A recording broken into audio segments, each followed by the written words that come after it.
In your wanderings, you stumble upon a ruined temple buried deep within the heart of the forest. Wary, you continue on through thick overgrowth until you see a clearing that was once an ancient cathedral built by people, now rebuilt by nature itself.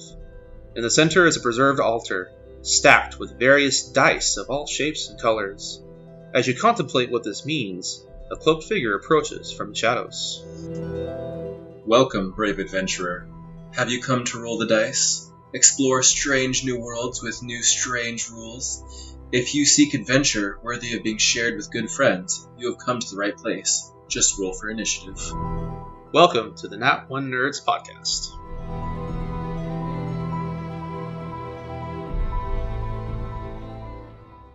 Hello there. Welcome to the table, everyone. Welcome back to Nat One Nerds. We know it's been a little bit of a break. We've had a lot going on in our personal lives, but we're glad to be back. Oh, absolutely. So if you guys can remember, it's Call of Cthulhu that we're working on right now, and we just finished up with our one-shot, and oh man, that was a lot of fun. Oh my gosh, it honestly was so fun, especially playing with Savannah and then playing with Pedro from the Storyteller's Tavern.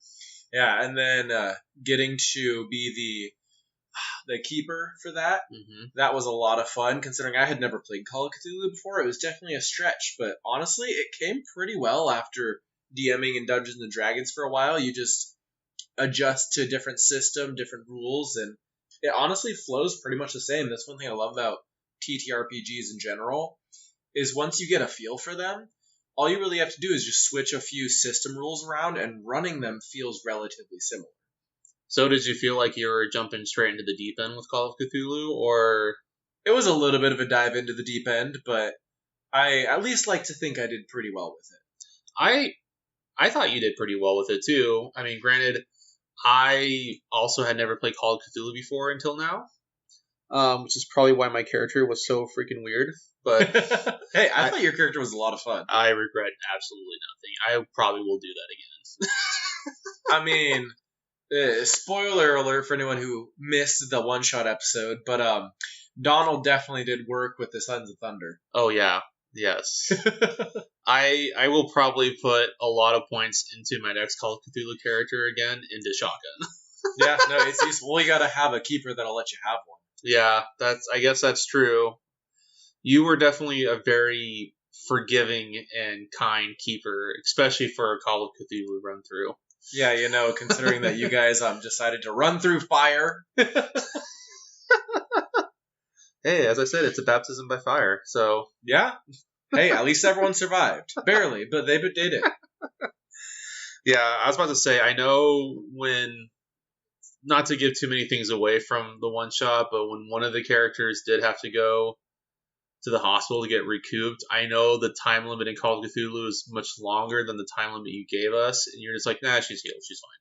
Yeah, they had really good doctors at that. Yeah, I was like, oh, the Keeper's being so nice, because I feel like with Call of Cthulhu, like with most systems, especially like even just Dungeons and Dragons, you definitely should have a backup character. Yeah. However, in D&D, it's not the Dungeon Master's job to kill the players. It just can happen. So you have a backup. In Call of Cthulhu, you bank on using your backup character. Yeah, no, it also depends on your playstyle. If you're a very cautious player, you could expect your person to live for a decent amount of time. But if you're someone who's running in guns blazing every time you see an Eldritch Abomination coming towards you, yeah, you're probably not lasting long. Donald is a very lucky son of a gun, isn't he? Yeah. Because that's what he did. Well... Begone, spawn of Satan. Blast. Hey, if it works, it works. It worked better than the crucifix he had, so. True. But the monsters you were fighting also didn't recognize that god. Yeah. So when it comes to Call of Cthulhu, like we've said, it's similar to the other systems we've played in some ways, but it's also very different in other ways. The biggest difference I'd have to say was probably the D100 system, which I actually found myself really enjoying. Yeah. Getting to use the D100 was pretty cool. It's a dice you don't use very often. But I felt like it just flowed really naturally with like percentage chances of stuff working. Because with a normal D20, each number is like a 5% chance and it adds up, but it's just straight flat percentage with the D100s. I thought was really cool. The only part that threw me off was wanting to roll low. That felt really weird. Mm-hmm. Because I know there's systems out there that don't use a D100 system and still have a roll low. Yeah. Like it's just like a negative version of a D20 system almost. Mm-hmm. I've heard of those. I can't name one off the top of my head, but we'll explore them as we get to them. Yes. Oh yeah. I guarantee we'll come across at least one. So as a keeper in Call of Cthulhu, there are a few things that are really helpful. And hopefully we'll be able to help you guys to know what resources you're going to need if you want to run a game. Now that you've kind of seen what it's like, if you want to experience it for yourself, we'd like to help you get into it. So as a keeper for Call of Cthulhu, absolutely one of the most important things to have is the Keeper's Handbook. Like, oh my gosh, the Quick Start Guide is helpful, but it does not have all the meat that you need to really run the game. Yeah.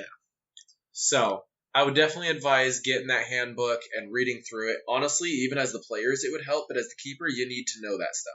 I was about to say, I think I recall Pedro saying that between the two books, the Investigator's Handbook, which is, I think, geared toward the players, and the Keeper's Handbook, he actually just recommended that whether you're a player or a keeper, just get the Keeper's Handbook. Yeah. Because I think he said that the Keeper's Handbook pretty much has almost everything the Investigators does, plus a little more.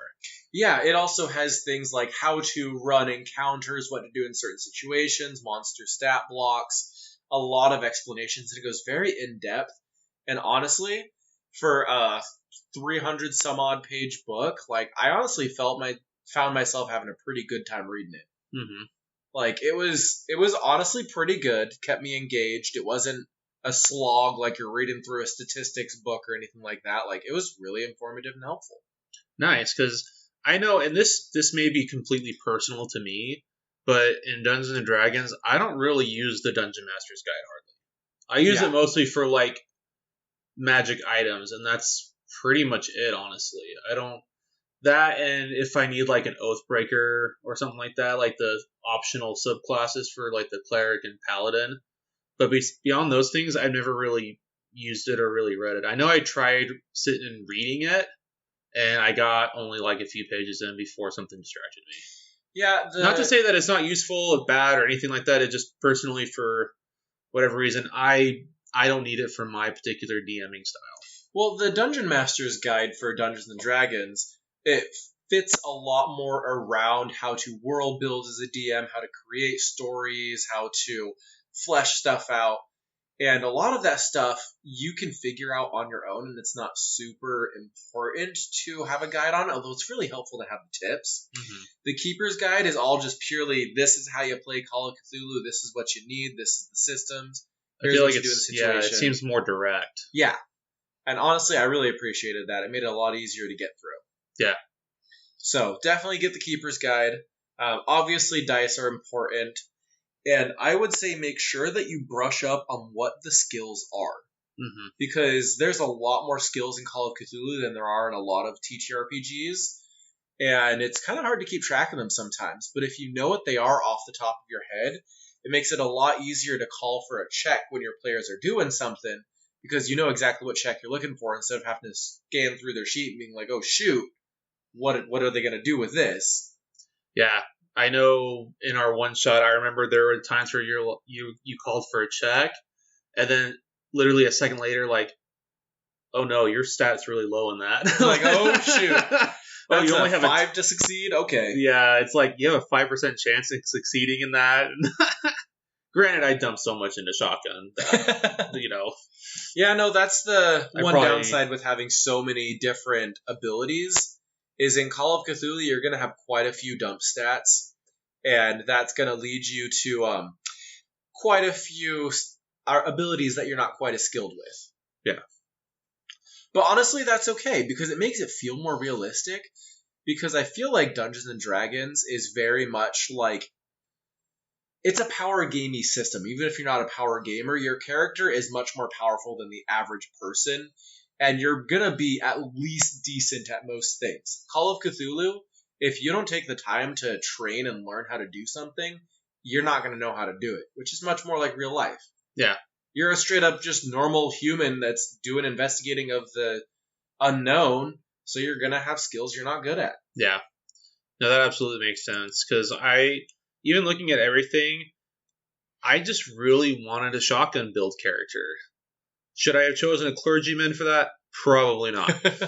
But it was still... You made it work. Yeah, it was still fun. The keeper, because just like a dungeon master, the keeper is there to help facilitate fun.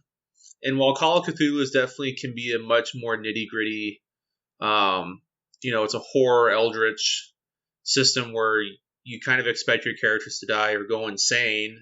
I'm not sure which one's worse in Call of Cthulhu, honestly. I think that's up to your keeper. Yeah, I guess that's up to your keeper. But even with all those things, obviously the point of any TTRPG is to have fun and to facilitate that fun. And ultimately, I felt like Brandon did a really good job with that. Well, thank you for that. I'm glad that you had fun. Hopefully, I think Pedro said that he had some fun too. So, he definitely had fun. He got to actually play for once. Yeah. Yeah, the forever DM syndrome is very real. Yeah, so when it comes to resources, Keeper's Guide, dice, knowing the character sheets, and then honestly past that, it's just information. As the Keeper, you just gotta know your stuff. And it's good to have your references there for in case you forget. That's why most TTRPGs have some form of a DM screen where you can put quick references to things that you'll need in a pinch, because there are some things that come up a lot more often than others. Mm-hmm. But when it comes to mechanics of Call of Cthulhu that are important, I'd say the most important ones are the ability checks, the D100 system, and knowing when and how to call for insanity checks. Yes. Because that is one of Call of Cthulhu's big things, is you're dealing with eldritch horrors, you have psychological damage. Yeah, because you're dealing with horrors that are incomprehensible. Yeah. Like that's I feel like I haven't read a lot of Lovecraftian stuff, but from what I've heard, like that's kind of the big thing, is that average people come across these just things that, or items or whatever, that just like they can't even begin to even astronomically begin to describe it. Yeah, I mean, in our game, we had a clergyman, a lawyer, and an actress that were working together to investigate, like, a horrific being from another plane of existence trying to kill them. Like, that'd be pretty terrifying to your average person. Yeah. I don't know if most lawyers would be willing to go into a cave where there are monsters eating people. Yeah. Yeah, but for the sake of story, they do. So, yeah, when you're playing a game, you're wanting to have fun, you do some things your character might not normally do, but that's because otherwise you wouldn't have a game. Yeah, I felt like I know there was a point where all of us went temporarily insane, and I think you gave us each a specific thing for us, and I thought that was really good, and I felt like it reflected the roles that we had made. They all failed, but they all failed differently. Yeah. And they all failed to a certain degree of failure.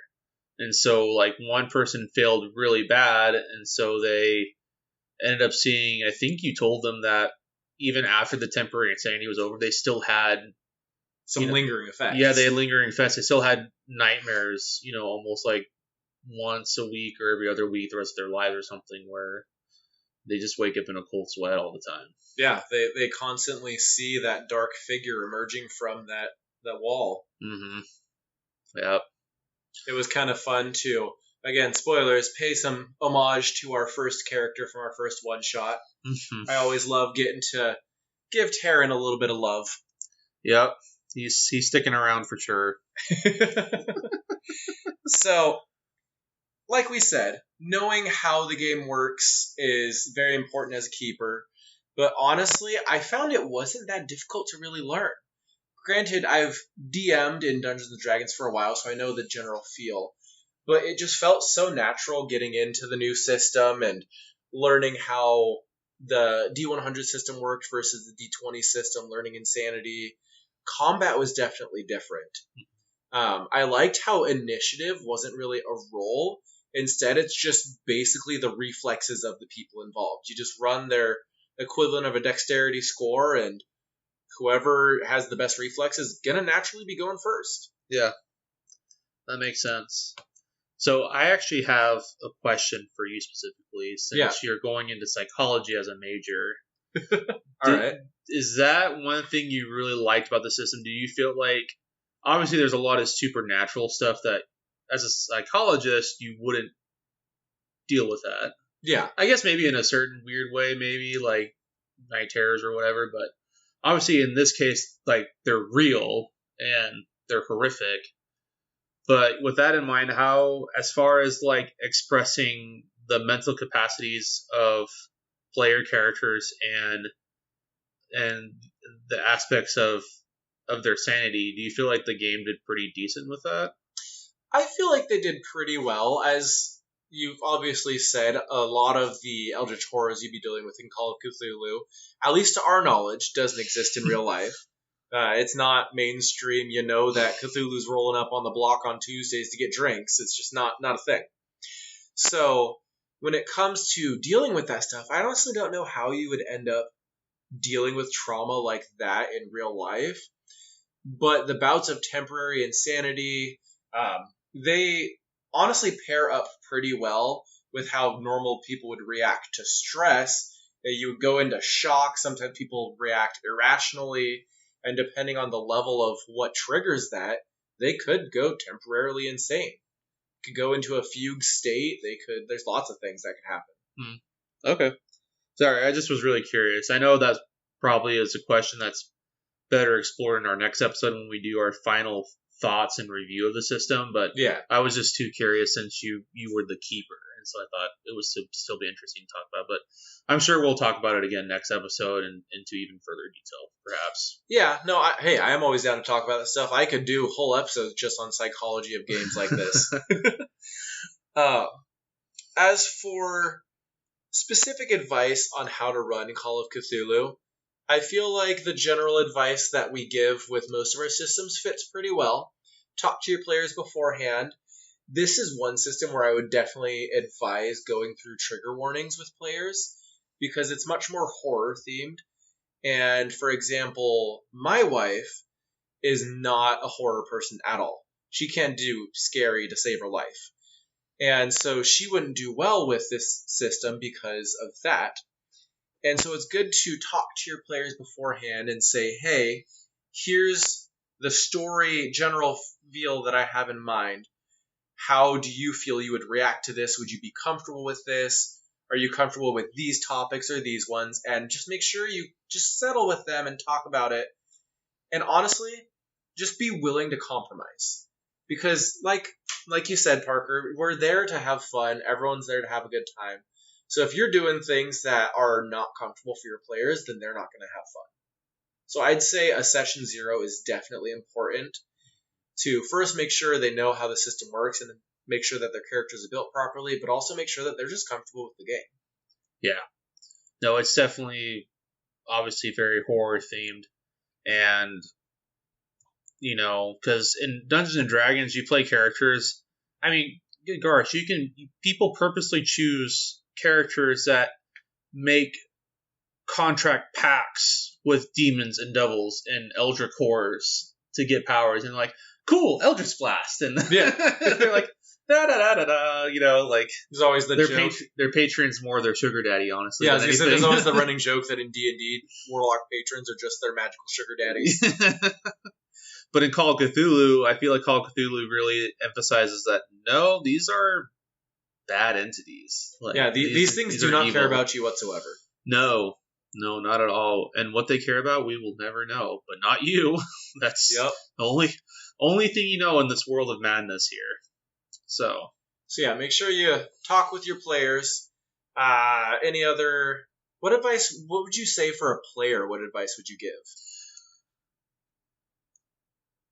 I think this is a system kind of like what Brandon was talking about, the need for a session 0 and so forth. This is a system that I think requires a little bit more trust than average compared to like systems like D&D or especially systems like Fate Accelerator that are a lot more generally lighthearted.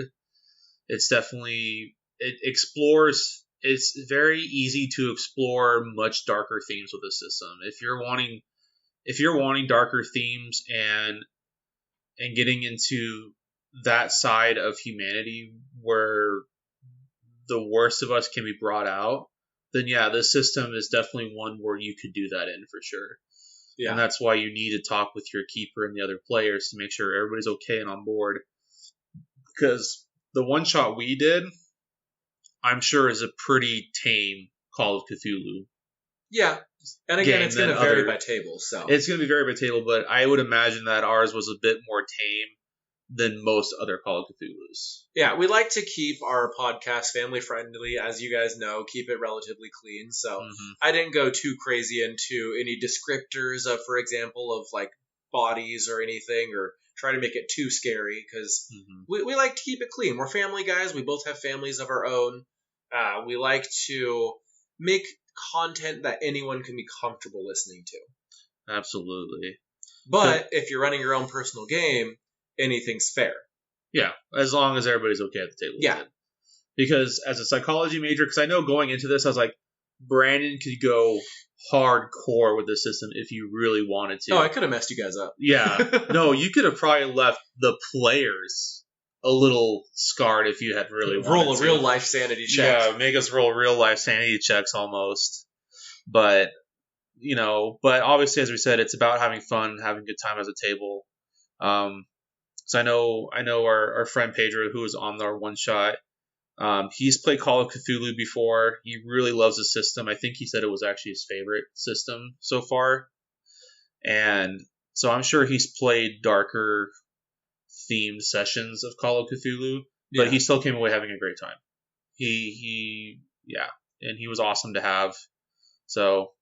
And as you'll see, you can have lighter moments as well. Like we had some joking around in the hospital with Claire, and there was a lot of fun. So it's not all nitty gritty dark. Like Call of Cthulhu can be a fun and lighthearted at times too. Yeah, like most TTRPGs, it's really what you as the table make of the game. Yeah. So if you like Call of Cthulhu but still want lighthearted stuff, you can do that if you wanted to.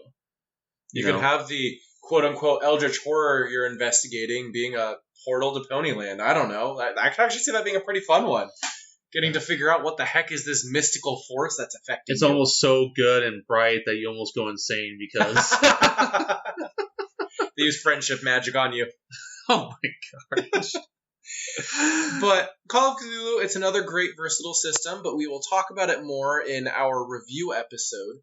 Hopefully we've been able to help you guys brush up on what you need to be a keeper for Call of Cthulhu, talk about the resources you need. And if you have any questions, we're always happy to answer them. We love talking to you guys. We got a lot of information if you'd like it. We just can only put so much into a podcast at once without making it go for hours. Yes. So absolutely. So if you have questions or even suggestions, definitely reach out to us. You can reach out to us on our social media, on Facebook or on Instagram. Just shoot us a direct message. You can also email us at nat1nerdspodcast@gmail.com. All one word, lowercase, and so forth.